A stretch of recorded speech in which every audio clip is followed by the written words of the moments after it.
त्याच्या मनामधला संशय आणि पळपुटेपणा, भीती नाहीसं होऊन त्याला निर्भयता प्राप्त होते आणि त्याच्यातलं मोहमाया नाहीशी होते. गुरुदेवांना ते म्हणतात, गुरुदेव, या संसारातली मोहमाया, अज्ञान सर्व नाहीसं करून आम्हाला ब्रह्मज्ञान आणि आत्मज्ञान द्या, जे जीवनाच्या अंतिम क्षणापर्यंत आमच्यासोबत राहील. गुरुदेवांना मोठा आनंद झाला आणि ते म्हणतात, आणखीन ते त्यांना सांगू लागले की सप्तशृंगी देवी आहे ती या ठिकाणी कशी निर्माण झाली, तिने कसा अवतार धारण केला. महिषासुर नावाचा एक महाभयंकर राक्षस, त्याला सर्व मिळालं होतं, सर्व मिळूनही जो तृप्त नाही तो कोण आहे, महिषासुर, जो म्हशीपासून झालेला होता. आणि तो सुमेरू पर्वतावर गेला आणि तप करू लागला. तप केल्यानंतर त्यांनी सांगितलं की मला दीर्घायुष्य पाहिजे आणि मला अमरत्व पाहिजे. जे राक्षस लोक असतात त्यांना खूप जगावंसं वाटतं. ते म्हणतात हा मरते लोक आहे, जातस्यही ध्रुवा मृत्यू सत्यम, इथे आलेला प्रत्येक मनुष्य बनणार आहे. तेव्हा त्रिकुटाचलच्या घाटीमध्ये या जम्मू पर्वतावर वैष्णवबाला गोरी गोरी वैष्णव देवी पायामध्ये घुंगरू बांधून चढत होती आणि सुंदर असं सूर्य मावळत होता आणि त्या किरणामध्ये ही वैष्णवबाला सुंदर दिसू लागली आणि चिनार वृक्षातून सुंदर संगीत ऐकू लागलं होतं. आकाशाच्या थाळीमध्ये पुणवेचा चंद्र आणि मावळतीचा सूर्य ग्रहताऱ्यांनी या वैष्णवबालाची आरती ओवाळलेली होती. आणि त्या वेळेला हा महिषासूर म्हणतो की मला हिच्या हातून मृत्यू हवा, स्त्रीच्या हातून मला मृत्यू हवा. आणि त्या वेड्याला कळलंच नाही की स्त्री ही संपूर्ण विश्वाची, राष्ट्राची धारणा आणि पुरुषांची प्रेरणा शक्ती आहे. एक माई जगत व्याई, उसके चेले तीन परमान, एक करतारी, दुसरा भंडारी, तिसरा नाया दिवान. तिच्याच पोटातून ब्रह्मा विष्णू महेश निर्माण झालेले होते. आणि त्याप्रमाणे देवाने ज्याने कोणी आपल्याला सगळं दिलं आणि दिल्यानंतरही त्या गोष्टींचा सत्कार समाजासाठी, आपल्या हितासाठी, शेजाऱ्यांसाठी, देशासाठी जो उपयोग करत नसेल तो कोण आहे, राक्षसच आहे. आणि त्या ठिकाणी त्यांनी इंद्रावर स्वारी केली, 100 वेळा स्वारी केली आणि शेवटी सर्व देवांच्या तेजातून एक देवी निर्माण झाली.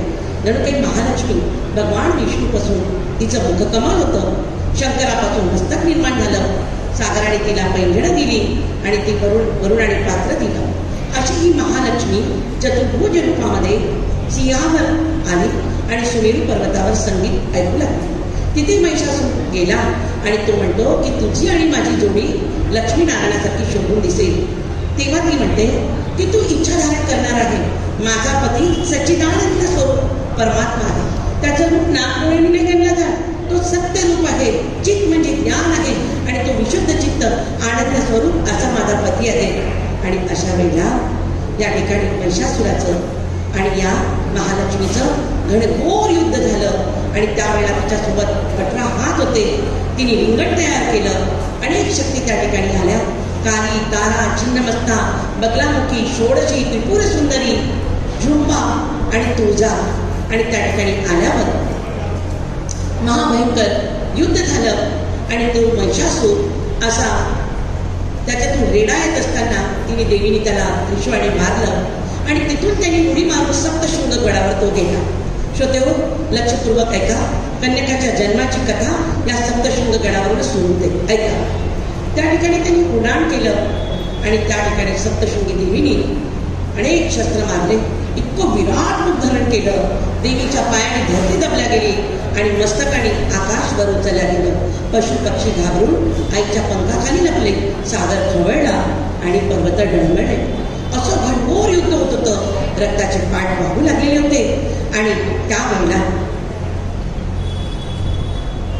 महिषासुराचा वध झाला आणि सप्तशृंगी देवीचा सर्वांनी जय जयकार केलेला होता. टाळ मृदुंग बाजू लागलेले होते आणि आनंदी आनंद होत होता.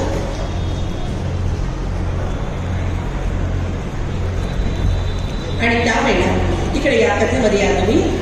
आणि त्यावेळेला काय झालं, तो जो महिषासूर सप्तशृंगीने त्याला मारल्यावर महिषासुराचं नाव तिने धारण केलं आणि म्हणून तिला महिषासूर मर्दिनी म्हणतात. जोरदार टाळ्या वाजवा.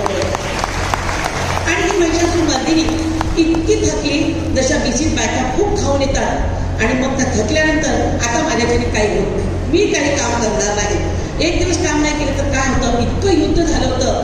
आणि तशीच देवी 18 हात असतील, सगळे दाग दागिने, हातामध्ये पाटल्या बांगड्या तोडे, गळ्यात चपला हात, तशीच सप्तशृंग गडाच्या पायथ्याशी देवी अशी झोपल्या गेली. आणि देवी झोपली होती आणि हुंकार भरत होती. हुंकार भरत असताना पर्वतवर उचलल्या जात होते. आणि त्यावेळेला हनुमानजी द्रोणागिरी पर्वत घेऊन हे लंकेमध्ये निघाले. तशीच ती पार्वती झोपेतून एखादी बाई उठावी तशी सप्तशृंगी देवी बाहेर आली. आणि बाहेर आल्यावर हनुमानजीकडे तिने पाहिलं. हनुमानजीने देवीकडे पाहिलं. हनुमानजी देवीचे भक्त होते. हनुमानजीच्या डोळ्यातून आसरांच्या धारा वाहू लागल्या. देवी म्हणते, थांब या सप्तशृंग डोंगरावर. पण हनुमानजी काही थांबेना. तेव्हा म्हणतात की मी राम कार्यासाठी निघालेलो आहो आणि माझं शरीर इथे शरीर थांबेल, पण माझं मनबुद्धी आणि हृदय रामकार्यासाठी जाईल. हनुमानजी इतके रडले, आश्वांच्या धारा वाहू लागल्या. तो द्रोणागिरी पर्वताचा थोडासा भाग या सप्तशृंग डोंगरावर पडला. आणि याला वणीचा डोंगर म्हणतात आणि याला सप्तशृंग डोंगर आणि चांदोर पहाड म्हणतात. या ठिकाणी ज्यांना आपल्याला शेजार मिळालेला आहे आणि तो म्हणजे मार्कंडेय ऋषींचा. चंदन ही देश की माटी, तपोभूमि है हर ग्राम, हिंदुस्तान के रहवासी हम ऋषियों के संतान, हर ग्राम है धाम, गली गली का बच्चा है राम कृष्ण और हनुमान. असे मार्कंडेय ऋषी सप्तशृंग डोंगरावर गेले आणि त्या ठिकाणी ती झुमझुम वाजत होती पैंजणं. आणि त्या ठिकाणी ती नाचायला लागली. आणि तेव्हा सप्तशती पाठ केला आणि त्यांनी सप्तशतीने प्रश्न विचारला. ब्रह्मपुराण आहे, विष्णू पुराण आहे, नरसिंह पुराण आहे, पण देवीवर एकही चरित्र नाही. ज्या देवीने देवांना जन्म घातला पण स्त्रियांवर एकही पुराण नाही. ब्रह्मपुराण, विष्णू पुराण, आग्नेय पुराण, मेल्यावर लावतात ते गरुड पुराण, नरसिंह पुराण, पण देवीवर एकही कथा लिहिल्या गेली नव्हती.